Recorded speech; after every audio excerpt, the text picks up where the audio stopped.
They say betrayal gives you signs: a shift in tone, a forced smile, a door left half open. But the night my parents erased me, there were no signs, just applause, crystal light, and the kind of laughter that hides cruelty behind champagne. It happened at my sister's $100,000 wedding, the night my family performed perfection for 200 guests. My name wasn't on the seating chart. My chair was near the kitchen door, half hidden by the drapes. I told myself it didn't matter. I'd paid for part of this night after all. Maybe love just looks quieter from the shadows. Then my father took the microphone. Cameras turned. The spotlight caught the smile he'd practiced all his life. And with the calm of a man who believed his own lie, he said, "We're so proud of our only daughter." Applause filled the room. My mother's diamonds caught the light.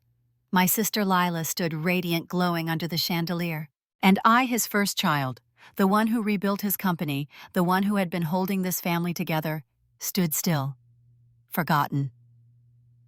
That night, they erased me in front of 200 guests. They didn't know the cameras were still rolling. They didn't know what the world would see the next morning when their perfect toast became their downfall. Hours before that video went viral, before their empire began to crack. The night had started like any other celebration of the Bennett's perfection. The chandeliers glittered like ice above a ballroom washed in gold. Laughter rippled through the Waverly Hotel in downtown Chicago, bouncing off marble floors and mirrored pillars. Every detail gleamed: white orchids, silver cutlery, candles that burned steady, as if afraid to flicker. It was my sister's night. Lila Bennett, the youngest, the golden one. The daughter who had learned early that love in our family came with conditions and spotlights. She was marrying into wealth, into power, into everything my parents thought they'd always deserved. I walked in quietly, my heels soft against the carpet. No one looked up. A photographer brushed past me, chasing the bridal party. My father's business partners clustered near the open bar, laughing too loudly. My mother, Eleanor, stood near the grand staircase, her smile polished to perfection, her diamond necklace catching every flash. When her eyes met mine, something flickered: recognition, then polite distance. She nodded once, the way one might to a former acquaintance, and turned to fix Lila's veil. I found my table near the back. Place cards written in gold ink lined every seat except mine. My name wasn't there. I scanned the others. Investors, designers, donors, people who mattered. My chair sat beside a pillar, half hidden. Perfect, I thought. Invisible suits me. The band shifted from jazz to pop. The MC's voice echoed through the hall, welcoming everyone to the union of two extraordinary families. I looked around, watching the flawless smiles, the curated laughter. Every detail was so carefully staged that it almost looked holy. Then Lila entered. She glided through the room in a gown that cost more than my entire condo, her veil trailing like silk light. My mother's face glowed. My father clapped harder than anyone else. They had built this moment not for love, but for legacy.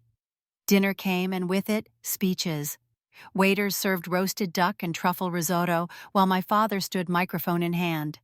The room hushed. He lived for that silence, the power of it. "We are so proud tonight," he began, voice steady, practiced. "So proud of our only daughter, Lila." Applause burst like fireworks. Glasses clinked. Someone behind me whispered, "She's stunning, isn't she?" I froze. The words sliced through the air. Our only daughter. I waited for him to correct himself, to glance my way, to add something, anything that said I still existed. But he didn't. My mother laughed, her arm looped around Lila's waist. My father went on, thanking guests, investors, the groom's family. My name never passed his lips.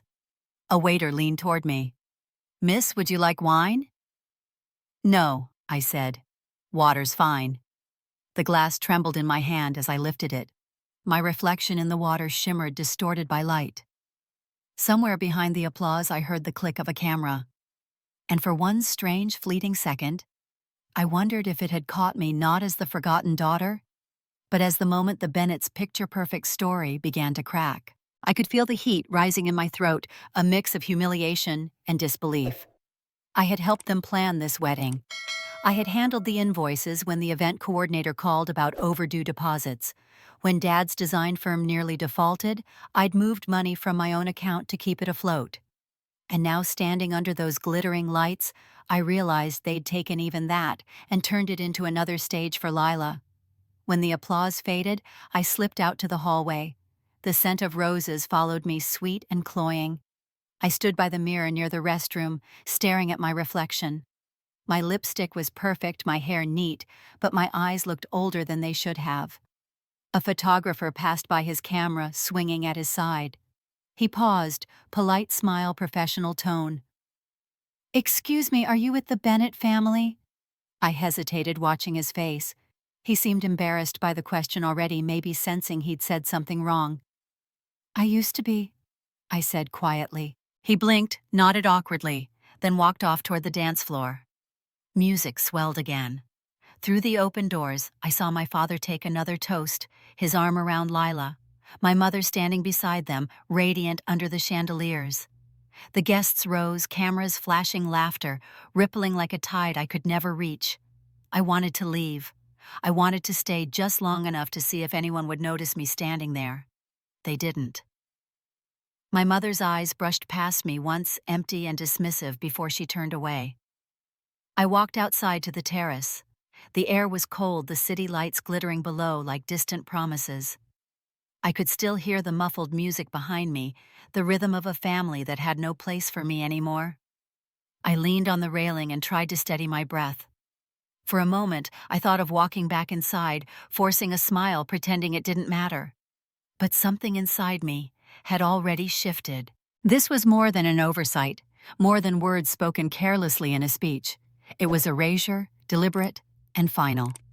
The night pressed against me, and I realized I'd been standing in the same spot for minutes, watching the reflection of the ballroom shimmer in the glass doors. My sister laughed inside, a sound like champagne spilling. My mother's hand rested proudly on her shoulder. I straightened, brushed a tear before it could fall, and walked toward the elevators. As I pressed the button, I caught my reflection again. Calm, composed, almost unrecognizable. Behind me, the ballroom erupted into applause once more. I didn't turn back. That was the last time I stood under their lights. Outside, the night air cut against my skin, but I kept walking until the noise of the ballroom faded behind me. The valet offered to bring my car around, and I nodded, not trusting my voice. When the door closed and the city lights blurred through the windshield, I felt the weight of years pressing down heavier than the silence that filled the car. It wasn't just tonight. It had been building my entire life. I had always been the serious one, the dependable one, the one who didn't need help. Growing up in Evanston, our house looked picture-perfect from the outside, white brick manicured lawn, Christmas lights strung neatly every winter. Inside, though, everything revolved around appearances.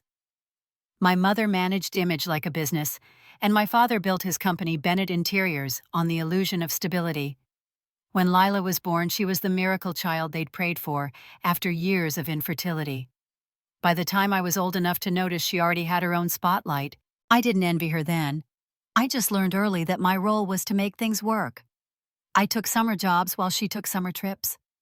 At 16, I worked at a cafe after school so I could buy textbooks while she got a new convertible for her birthday.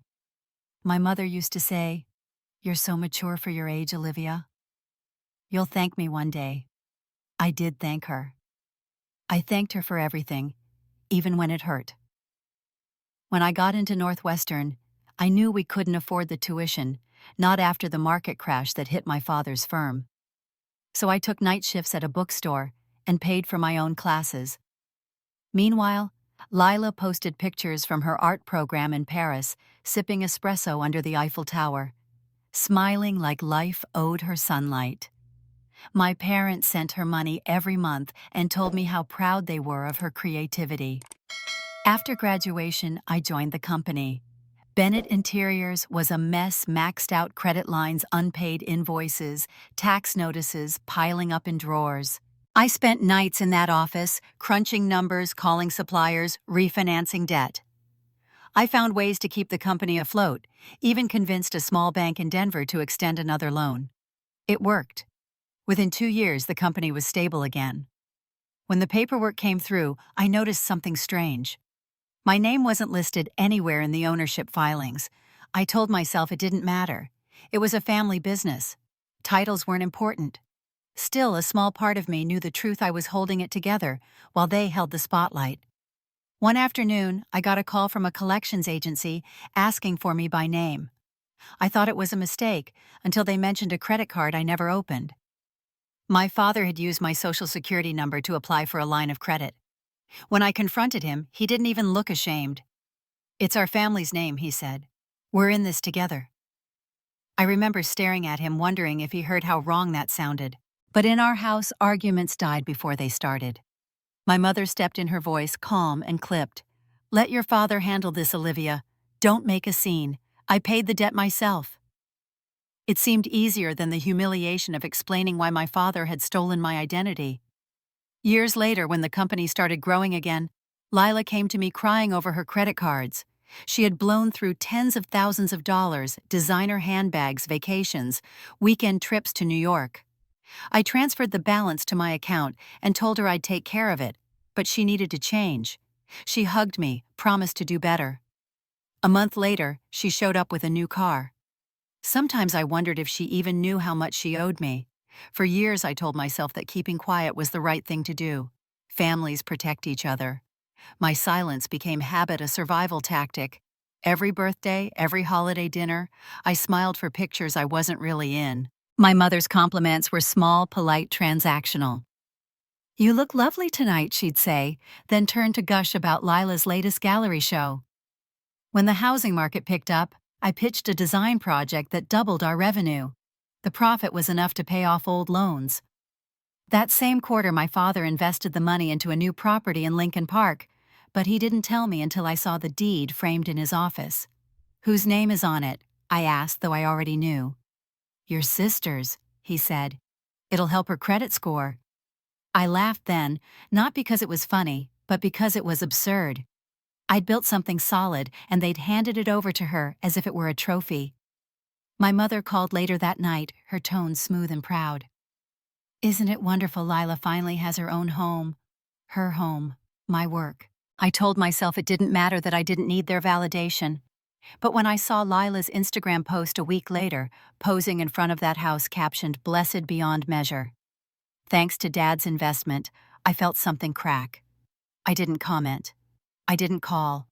I just stared at the photo until my eyes blurred. That was when it hit me how complete the pattern was. My effort turned into their success. My loyalty turned into their convenience. By the time the wedding invitation arrived, embossed in gold, I already knew my role. The dependable sister, the one who helps behind the scenes, the one no one remembers once the lights come on. That night, leaving the Waverly Hotel, I thought I'd made peace with it. But as I drove home, the memories I'd buried surfaced again, my father's signature, where mine should have been my mother's voice telling me not to make a scene. Lila's laughter through the phone, when she bragged about her new car. All of it came rushing back, and for the first time, I let myself wonder what it would take for them to finally see me. The streetlights flickered past one after another like snapshots of a life I no longer recognized. Somewhere deep inside, something small and dangerous began to stir the part of me that was done being invisible. I barely slept that night. The city outside my window felt too quiet, like it was holding its breath. I kept replaying the wedding in my head, my father's voice echoing through the ballroom, the words that had burned through everything I thought I still believed about family. By the time I drifted off, the sky was already paling over the San Francisco skyline. It must have been close to 1 a.m. when the vibration from my phone startled me awake. A new email had arrived, flagged as urgent, from Wellsfield Bank. The subject line read, "Transfer confirmation, 118 Harbor Street." My heart gave a slow, heavy thud. 118 Harbor Street. The old Bennett house. The one with the blue shutters and the oak tree in the front yard where Lila and I used to play when we were little. I opened the email. My breath caught somewhere between disbelief and dread. The message was short, a generic notification confirming a completed property transfer. Attached was a PDF of the deed. I clicked it open. There, under new owner, was the name Lila Bennett Lawrence, and next to previous owner, my own signature, my full name. Olivia Bennett, neatly typed, authenticated, notarized. For a few seconds, I just stared at the screen. My stomach clenched so hard it felt like I'd swallowed glass. The cursor blinked at the bottom of the page, as if waiting for me to react. I scrolled down, reading the line that stated the date of transfer 3 weeks before the wedding. I whispered to myself, "No, this isn't real." I checked the attached documents again, every page, every header. It all looked legitimate. My address, my ID number, even the scanned signature that curved exactly like mine. Someone had forged everything. I dialed my parents' house. It rang until voicemail picked up. Then I called my mother's cell. She answered after 2 rings. "Mom, what is this?" I managed.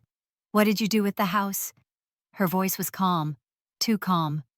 "Some things are better left alone, Olivia." Better left alone. "That house was ours. Ours. You haven't lived there in years," she said. "It's not a big deal." I could hear the hum of a TV in the background, the soft chatter of voices. She wasn't shaken, she wasn't surprised, she just wanted me to stop asking questions. "Did you sign my name?" I asked, my throat tightening. Silence stretched across the line. When she spoke again, her tone was sharp. "You're being dramatic. Go to sleep." Then she hung up. I sat there staring at the dark screen of my phone. My own reflection stared back at me, pale and tired. The clock read 1:27 a.m. I opened my laptop, logged into the county records portal, and searched for the property file. It was there, updated, sealed, and approved by the notary public. I tried to remember the last time I'd seen the deed. It had always been kept in my father's office safe. He once told me he planned to leave it in both our names, Lila and me. I'd believed him. The longer I looked at the documents, the more obvious it became that this wasn't just a clerical error. Someone had gone through a lot of effort to make it appear real, and whoever it was had access to every detail of my life. I printed everything and spread the pages on my coffee table. I zoomed into the signature. It was almost perfect. Almost. The loop on the B was slightly different from mine. My heart pounded faster. Someone who knew me well enough to imitate me had done this. The next morning, I drove to the notary office listed on the document, a small brick building near the Embarcadero. The clerk behind the counter looked up with a polite smile until I slid the printed deed across the counter. "I need to see whoever notarized this," I said. She frowned, scanning the stamp at the bottom. "That would be Mr. Hayes. He's not in until tomorrow. Do you have records showing when this was signed?" She hesitated. "We can't release that without authorization, ma'am." I leaned closer. "It's my name on that paper. My property. Someone forged my signature." The woman's face softened slightly, but she still shook her head. "I'm sorry. It's against policy." I stepped back, trying to steady my voice. "Can you at least tell me the date?" She hesitated again, then lowered her voice. 3 weeks ago. 3 weeks, the week before the wedding. I left before I said something I'd regret. Outside, the wind off the bay felt sharp and cold. I sat in my car and scrolled through my phone, searching for anyone who could help. That was when another email notification popped up, this one from an anonymous address. No subject line, just one attachment. For a second, I almost deleted it, assuming it was spam. Then I saw the message. "Thought you should see this. Be careful who you trust." The attached file was small, less than a megabyte. I downloaded it anyway. When it opened, I saw a single-page report with the Wellsfield Bank logo at the top and a list of IP addresses below. My eyes caught on one detail immediately: the digital signature verification originated from the network of a company in downtown Chicago, Lawrence Group Design Holdings. My hands went cold. Adam's company. Lila's husband. I sat there staring at the screen, the traffic light outside, blinking red across the windshield. They did this. Together. The realization sank in like ice. It wasn't just about a house. They'd taken my identity, my trust, and everything tied to my name. I thought of my mother's voice on the phone, calm and detached. She knew. She'd known all along. I closed the laptop and leaned back in the seat. The city was waking up, lights flickering on across the skyline, the world moving as if nothing had changed. But something inside me had. For years, I'd let them define what family meant. Tonight, with one email, they'd rewritten it without me. I watched the first train pass along the bay, its horn low and distant. In that sound, I felt the line finally snap between who I'd been and who I was becoming. By sunrise, I knew exactly what I had to do. By the time the sun climbed above the bay, I was already on the road to Los Angeles.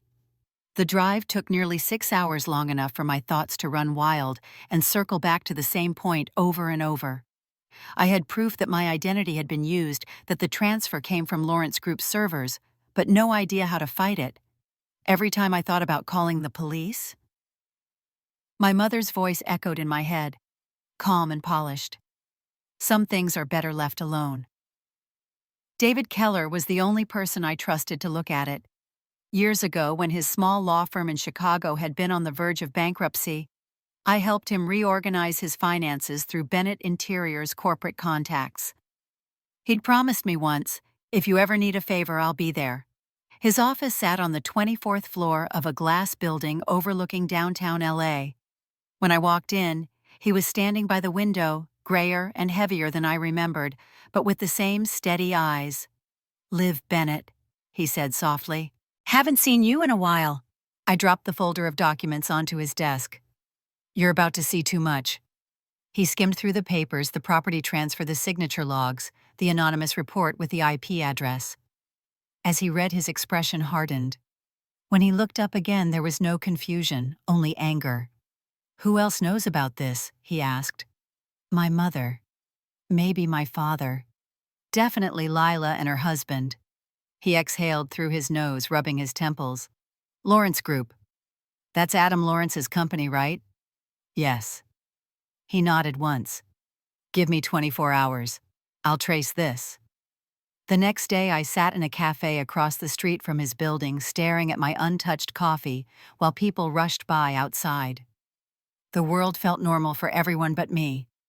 When my phone buzzed, I answered immediately. "Meet me back at the office," David said. "I found something." He was waiting with his laptop open when I arrived.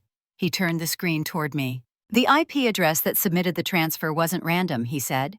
"It's a dedicated workstation inside Lawrence Group's accounting department. Whoever did this had admin access." I swallowed hard. Adam could be. Or someone working under his orders. Either way, they used company credentials. That's corporate-level fraud, Olivia. I stared at the evidence until the numbers blurred. My family's betrayal had always been personal, emotional. Seeing it quantified in data made it feel colder, sharper. David leaned back. "There's something else." I reached out to a contact in the notary database. The guy who authenticated the document, Victor Hayes. He's been around a while, mostly clean record, but he recently declared a sudden income spike. How sudden? $15,000 marked as consultancy fees, paid directly from Lawrence Group. The words hung in the air. My chest tightened. "We need to talk to him," David said. We met Hayes 2 days later in a small office near Pasadena. He was in his 50s, balding with the restless energy of a man used to bending rules. He smiled too easily when he shook our hands. Mr. Hayes, David began laying out the documents. "We're looking into this transfer record. You notarized this signature." Hayes glanced at the paper and then at me. His smile faltered. "If you're suggesting something improper, I assure you I follow the law." David kept his tone calm. "No one's accusing you. Yet. We just want to know how this came through your office." Hayes shifted in his seat, his fingers tapping the table. "The record shows Miss Bennett appeared in person," he said. "She showed ID. Everything checked out." I cut in. "I was in Chicago that week, planning my sister's wedding. I never met you." He hesitated, then tried again. "Maybe someone else presented the documents on your behalf. Family, perhaps." My pulse quickened. "You remember who—" He opened his mouth, then shut it again. David slid a printed statement across the desk. "This is a record of a payment from Lawrence Group to your business account labeled consultancy fee, dated the same day the deed was processed." Want to explain that Hayes's face drained of color. He looked from David to me, then toward the door like he wanted to run. It was supposed to be harmless, he muttered finally. They said it was just paperwork, nothing serious. Who said I asked? He rubbed his forehead. Adam Lawrence. And your mother. She was there that day. I thought you knew. The room went still. I felt something cold and electric rise through me, the kind of shock that doesn't let you breathe. My mother stood there while they forged my name. Hayes didn't answer. His silence was enough. David's voice cut through the quiet. You realize this is a felony, Victor. If you cooperate, we can make sure you're protected. Hayes nodded shakily, signing the affidavit David prepared on the spot. When we left, he looked at me once more, guilt written all over his face. Outside, the sun was blinding. I stopped on the sidewalk, gripping the folder to keep my hands from trembling. They erased me on paper because they couldn't do it to my face. David watched me carefully. Olivia, we can take this to the authorities, but you need to be ready for what comes next. I looked out at the traffic cars sliding by like water. My mother's voice echoed in my mind again, that same old phrase she'd said when I was younger, when she'd scolded me for being too outspoken. Lila is the face of our family. You're the backbone no one needs to see. Now they'd made that metaphor real. I turned back to David. Find me everything you can. Emails, transfers, whatever connects them. He nodded once. I will. For the first time in years, I felt something close to control settle in my chest. The line they'd drawn to cut me out had become the line I would use to trace them back. That night, as I drove north along the coast, the ocean stretched beside me, dark and endless. In the distance, lightning flashed over the water. The storm hadn't reached shore yet, but I could feel it coming. By morning, the storm had reached land. Rain hammered against my windshield as I pulled into my driveway. I didn't go inside right away. I just sat there listening to it, the sound of water against glass, steady and relentless. My phone vibrated on the seat beside me. It was David. I've got something, he said when I answered. Big. You need to come to the office. 2 hours later, I was sitting across from him in a small conference room, the blinds half drawn against the gray light. His desk was littered with printouts, coffee cups, and sticky notes. He looked exhausted, but focused the way he used to look when he was trying to find a loophole big enough to save a dying company. He slid a folder across the table. I dug deeper into Lawrence Group's financials. They're drowning. They've been bleeding money for years. I flipped through the pages, each one worse than the last. Debt, lawsuits, loans against phantom assets.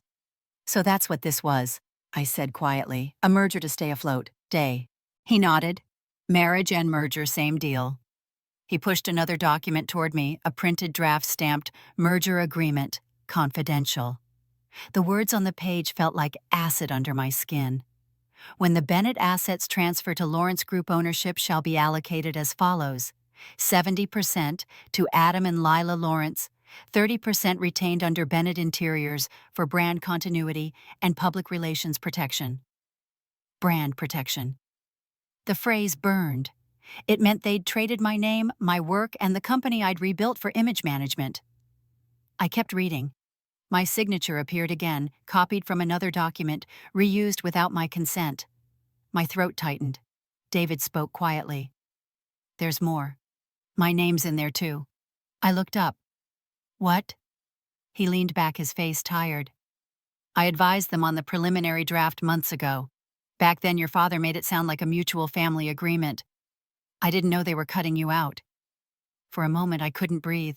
You worked for them. He nodded once. I did. And now I'm helping you. Why? Because this isn't business anymore. It's fraud. And maybe because I owe you more than I ever admitted. I stared at him, trying to read the sincerity behind the guilt. Rain streaked down the window behind him, long silver lines against the glass. What happens if they find out you're helping me? He shrugged. Then I lose my license, maybe my job, but I'd rather that than live with this. I looked back at the document, tracing the lines of ink that turned my family into co-conspirators. My mind kept looping one phrase from childhood, my mother's favorite mantra. Family is our greatest investment. It had never been about love. It was always about returns. David stood and began pacing. "We can take this to the district attorney's office, but we'll need more than copies. We need proof the payments were intentional. Money trails, emails, anything that links Adam to the transfers." "How do we get that?" He hesitated, then said, "We dig." The rest of the day blurred into hours of research and silence. I sat beside him at the desk while he sifted through databases and company filings, cross-checking dates and transaction codes. Every discovery came like a small wound: records of deposits from Bennett Interiors to Lawrence Group payments categorized as consulting expenses, even charity donations made through shell accounts that led back to Adam's CFO. By evening, David leaned back with a sigh. "You realize what this means, right? Your family didn't just sign away your inheritance. They helped launder assets through your name." I rubbed my temples. "And they married her off to make it look legitimate." He didn't argue. When I finally left his office, the rain had stopped, but the air still smelled like metal. I walked past the building's glass lobby and caught my reflection in the window. I looked different. Harder. Back in the car, I called Lila. She answered on the third ring, her voice bright and tired, like she'd been crying, or pretending she hadn't. "Liv. Hey, are you okay? I didn't bother with small talk. How long have you known about the merger?" There was a pause. I could hear her inhale sharply. "What merger?" "Don't. I've seen the documents." She hesitated again, then exhaled. "Adam handled that. It was business. Dad said it was just a formality." "You signed the agreement. You watched them take everything." Her tone hardened. "You think you're the only one who sacrificed. I did what they asked because someone had to keep this family standing." My hands clenched around the steering wheel. "You did it to erase me."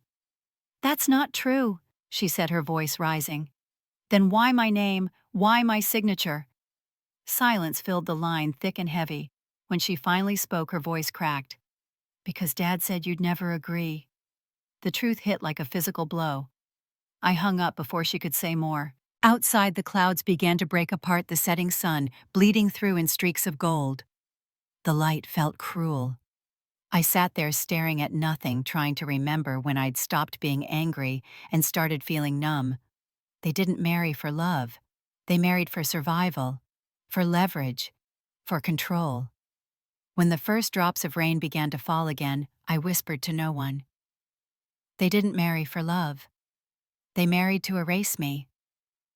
That night, I printed every file, every page of evidence, and laid them across my kitchen counter. Each one told the same story: my family's empire built on betrayal, gilded with Lila's smile.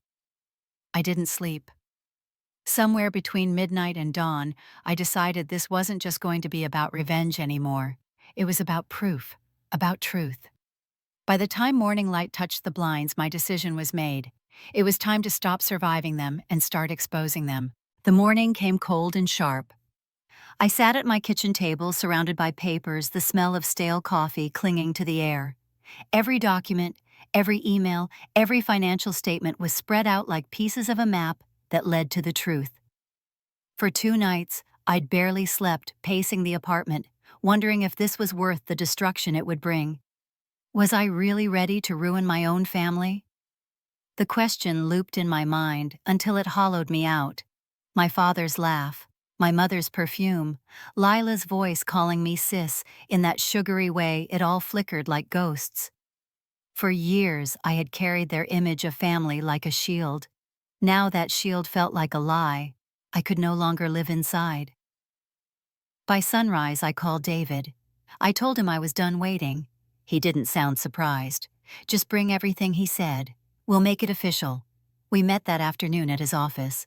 The sky outside was bruised with gray, a storm gathering over Los Angeles. David organized the files, double-checked the timestamps, then sealed them in a thick envelope. "This goes to the district attorney's office in San Mateo," he said quietly.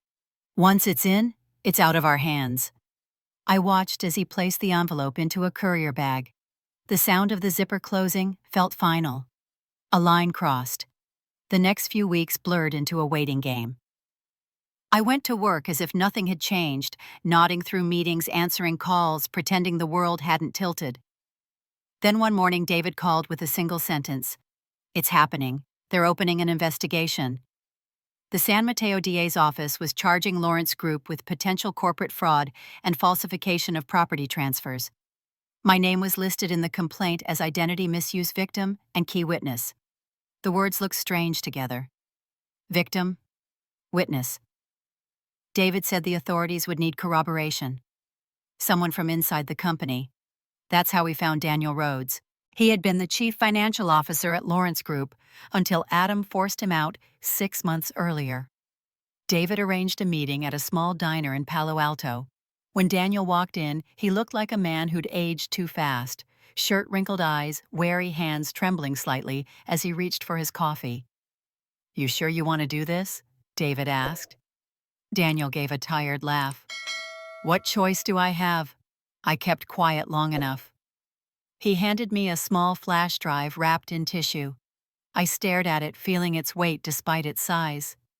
"That's everything," he said. "Internal transfers, offshore accounts, and one recording." "Recording of what?"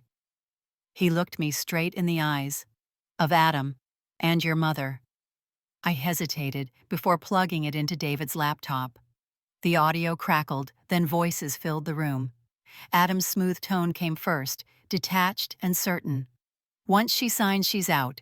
You'll have your legacy, Evelyn." There was a pause. Then my mother's voice, low and steady. "Just make sure nothing traces back to us." The sound hit me like a punch. I hadn't expected to hear her voice again, not like that. My mother, who used to tuck my hair behind my ear before school, who told me family came before everything, speaking like a stranger. I closed the laptop. For a long moment, I couldn't speak. David finally broke the silence. "This is enough to blow it open." I nodded, but my throat burned. It wasn't victory. It was loss multiplied. That night I went home and poured a glass of wine I didn't drink. I stared out the window at the lights across the city, feeling the distance between us stretch like an unbridgeable gulf. My phone buzzed on the counter. Lila's name flashed on the screen. I let it ring twice before answering. "Liv, please," she said. "Don't do this." Her voice trembled, but there was still that undertone of entitlement, the same one she'd had since we were kids. "Do what I asked. Tell the truth. You don't understand. Adam will go to prison. Mom's falling apart. You should have thought about that before you signed my name." There was a pause, then her voice cracked. "We were trying to protect the family." I almost laughed. "Protect it from what?" "From honesty, from consequences." She sniffled. "You don't have to destroy us." I stared at the skyline, at the glowing windows of other people's lives. "You already did," I said softly, and hung up. The next morning, David called again. The DA's office had moved fast. Subpoenas went out to Lawrence Group, and investigators were combing through their accounts. He sounded almost impressed. "You lit a fire under them," he said. I didn't feel proud. I felt hollow. Every headline that appeared online made me flinch. Corporate heiress, implicated in fraud scheme. Lawrence Group under investigation. My family name was everywhere. Reporters camped outside my building for a few days before giving up. I stopped checking my phone except for David's calls. He said the DA's team would need me to testify eventually. They'd already verified Daniel's data. The flash drive had sealed everything. At night I kept replaying that recording in my head, my mother's voice blending with Adam's until I couldn't tell who was worse. Each time it ended on the same sentence, "You'll have your legacy." Legacy. That was all any of them ever cared about. The word didn't mean family anymore. It meant power dressed up as love. One evening, David sent me a text. "It's official. The investigation's public. Check the news." I turned on the TV. A reporter stood in front of Lawrence Group's headquarters, the logo gleaming behind her. She spoke about pending fraud allegations, falsified documents, and a family business entangled in deception. For a moment, I just watched in silence. My name wasn't mentioned, not yet. But the storm had broken, and there was no stopping it now. Outside, sirens wailed somewhere in the distance. I pressed my hand to the glass, feeling the cold seep through. Justice had begun to move slow, but unstoppable. And in that cold reflection, I saw myself not as the forgotten daughter anymore, but as the one who finally pulled the truth into the light. 6 weeks passed before the storm truly hit. At first, it was just murmurs online, a few business articles about a possible audit, whispers in trade magazines that Lawrence Group had been flagged for irregularities. Then one morning I woke to my phone buzzing nonstop. My inbox was flooded with messages, news alerts, links from people I hadn't spoken to in years. Every headline screamed the same words: the Bennett-Lawrence scandal. I turned on the TV. There it was, my family's name plastered across every major network. The anchor's voice was polished and cold as she described a growing federal investigation into fraud-forged documents and property transfers linked to Lawrence Group and its subsidiary Bennett Interiors. Then the screen shifted to a clip that made my stomach twist. Someone had posted footage from the wedding. My father smiling under chandeliers, raising a glass. "We're so proud of our only daughter," he said. The video had been uploaded to TikTok by a guest, and in 2 days it had gone viral. Comment sections exploded. People were dissecting every second, every gesture, wondering how a man could erase one child in front of hundreds. By the end of that week, the FBI had raided Lawrence Group's headquarters. Adam was arrested on charges of fraud, bribery, and money laundering. The company's assets were frozen. News anchors called it one of the biggest white-collar takedowns in years. My mother, Evelyn, was named as a cooperating witness, pending investigation for her role in the forged property transfer. My father, Charles, faced foreclosure on both their homes after banks demanded repayment on loans he'd guaranteed for the company. Their world, built on glass and pride, was cracking from every angle. I sat alone in my apartment watching the news unfold on my laptop. There was no satisfaction in it, only a strange numbness. For years I had imagined what justice might feel like. It wasn't fire, it wasn't triumph, it was quiet, cold. Then came the interview. Lila appeared on a morning show, tearful and trembling under studio lights. Her hair perfectly styled, her makeup natural, her voice shaking just enough to sound sincere. She blamed Adam, claimed he had manipulated her, and hinted that their mother had forced her to sign things she didn't understand. I watched as she dabbed her eyes, saying she'd been naive, that she only wanted to protect her family. Within hours, social media turned on her. Viewers called her a social climber, an opportunist, a fraud wrapped in designer clothes. For the first time, people saw her the way I had for years, not as the golden girl, but as the performance my parents had crafted. The next day, David called. "It's over," he said. "Adam's in custody. Your parents are cooperating and the company's done." I asked, "What happens now?" He hesitated. "The court will appoint a liquidator. Bennett Interiors will be dissolved." I nodded, though I wasn't sure he could hear it.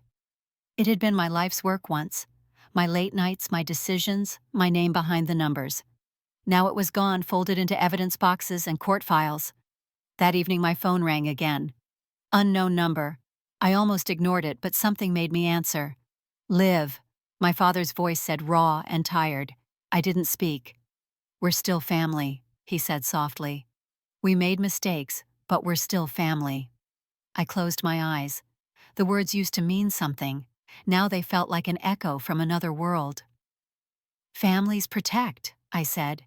"You erased me." There was a pause, a small sound on the line, maybe a breath or a sob. Then the call ended. I set the phone down and walked to the window. The city glowed beneath me, its lights scattered like fragments of some other life. On the news, images of my parents' house flashed again, the estate sign out front, the words "Property Seized," posted by the sheriff's office. By the end of the month, Bennett Interiors was officially liquidated. Employees were let go. The showroom emptied, the name removed from the building's facade. For the first time in nearly 40 years, there was no Bennett logo in the Chicago design district. People called it poetic justice. I called it inevitable. In the quiet that followed, I found myself driving to the old neighborhood one night, parking across from the house where I grew up. The windows were dark, the garden overgrown. A for sale sign leaned in the yard. The porch light flickered like it was trying to hold on to something that was already gone. I sat there for a long time, the car engine humming softly, thinking about everything that had led here. About the little girl who once believed her parents' promises. About the woman who had to destroy those promises to finally breathe. The rain started again, light and steady. I rolled down the window, letting the cool air fill the car. Across the street, a curtain shifted slightly, as if someone was watching, but I didn't look closer. It didn't matter anymore who was left standing inside that house. What mattered was that I was outside of it, and for the first time, I didn't want to go back. Somewhere in the distance, a siren wailed, faint and fading. I started the engine and pulled away, leaving behind the wreckage of their lies. Tomorrow, the papers would announce the final sale of Bennett Interiors, another scandal swallowed by the news cycle. But for me, it wasn't about the headlines. It was about the quiet that came after, the kind that only arrives when the truth has finally done its work. A year later, I woke to the sound of rain against the window. Portland had a way of softening everything, even memories. The streets below glistened in the early light, and the coffee shop across from my apartment was just opening its doors. I had come here after everything ended, chasing the quiet I once thought I didn't deserve. On my desk sat a folded newspaper, the same one I'd kept since last spring.